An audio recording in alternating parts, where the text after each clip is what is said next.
A very early morning on River Mayo. Today, a little adventure awaits us.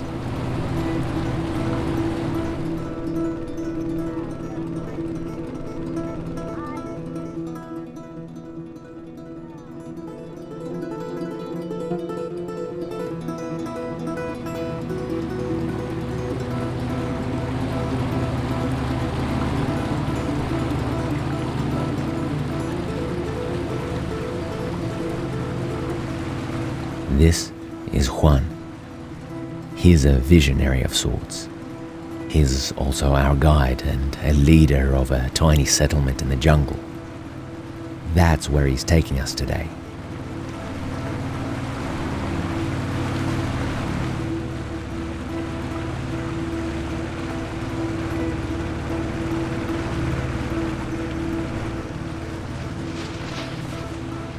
Juan has convinced his little community to conserve the unique part of the forest which they inhabit. Many years later, it's become one of the most biodiverse places in Peru.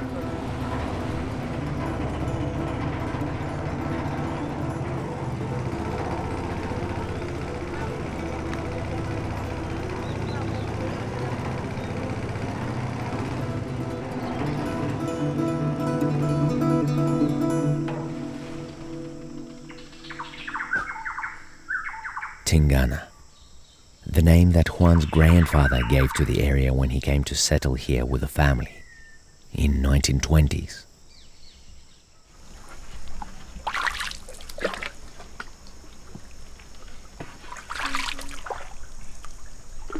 We exchange the motorboat for a small wooden canoe and go up a smaller river. Pretty soon it becomes apparent that we've entered a completely different world.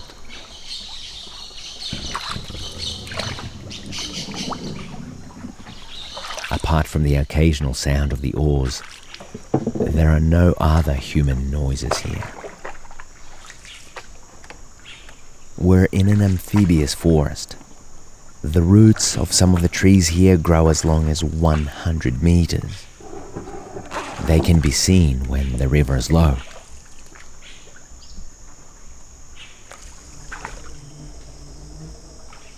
One of Juan's objectives is to show us some wildlife.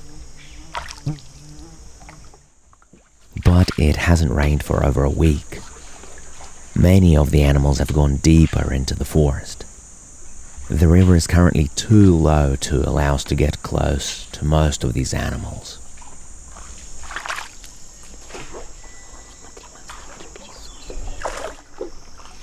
We see no wildlife. Juan tries to keep us excited by telling us about which animals inhabit the forest. Y hay un marsupial que come gallina. Come gallina. Es experto comiendo gallina.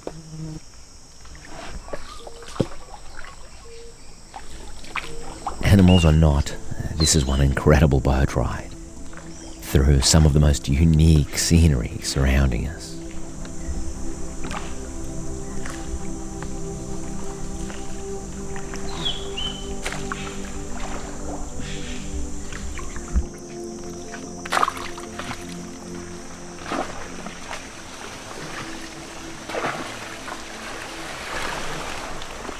At times, the low level of the river makes the going tough.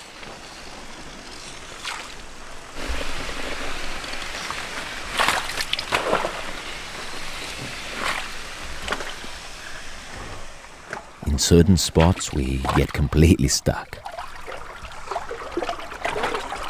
Sometimes there are things to push off of. Other times, there are obstacles in the way.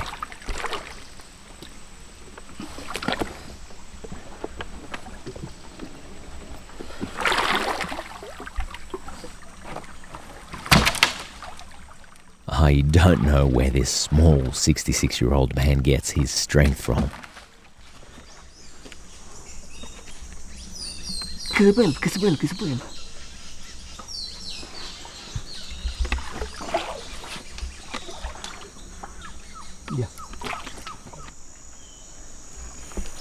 our best chance for wildlife today? Seeing some monkeys. We move through the growth.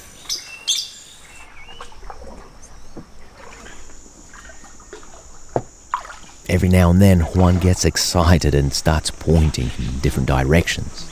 I hear the sounds, but seeing the tiny monkeys in the wild is much harder than one might think.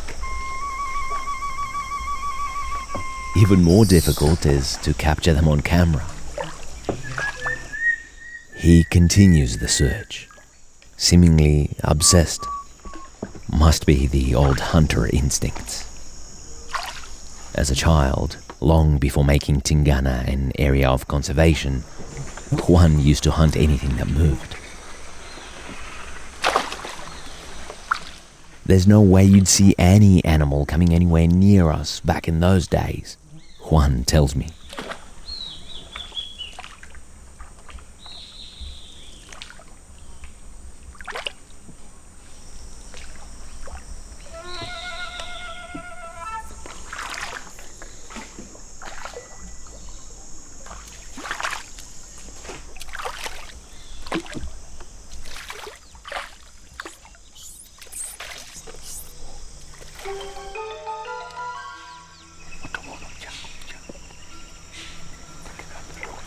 Some squirrel monkeys which we can actually make out amidst the green of the canopy.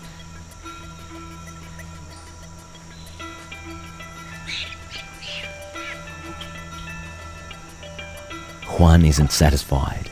He takes pride in his animal spotting and he wants to get us a closer look.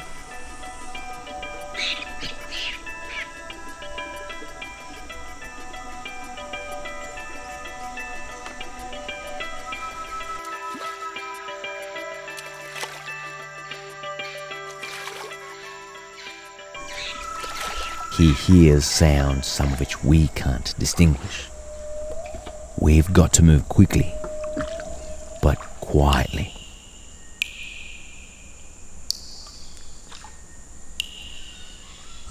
And then, finally, it's both anticlimactic and exciting. A tiny creature at a much further distance than we'd see it in the zoo. But that's the point, we're not in a zoo. There are no bars, no glass barriers. We're lucky enough to be guests in its world.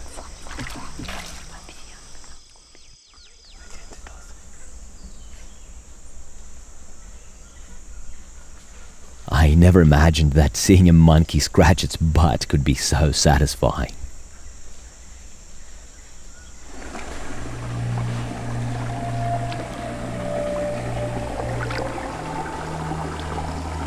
Further up the river, time for some pleasures of a simple life in the jungle.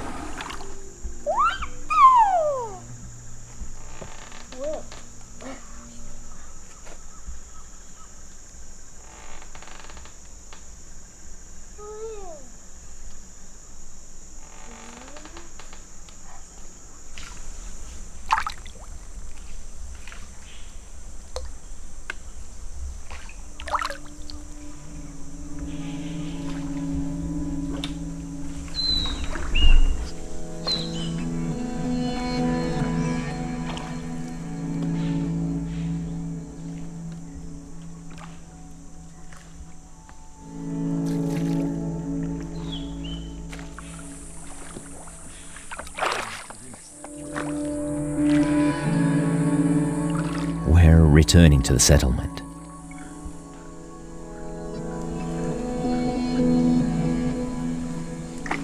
The weather in the jungle can and does change frequently.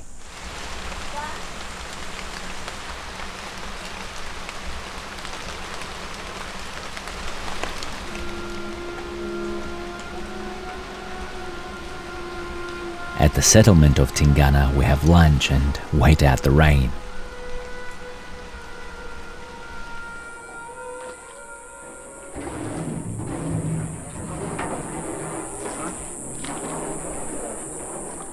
Soon we're back in the motorboat and we're leaving this special place.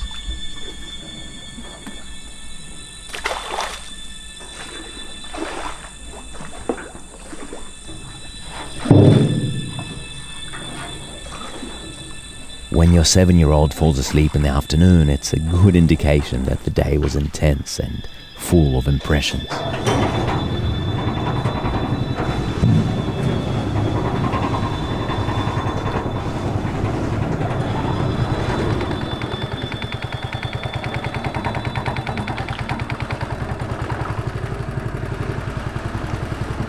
Juan's cousin, he was quietly in the background all of this time, steering the boat and the canoe in the right direction.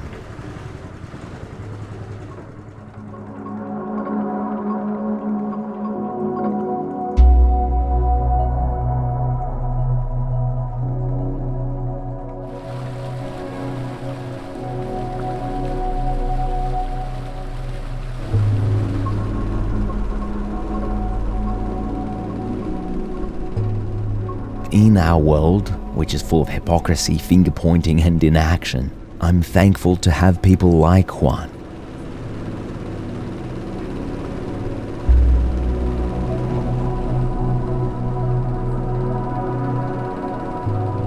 Today, my daughter saw a little piece of natural paradise. I really hope that her children can still see it too.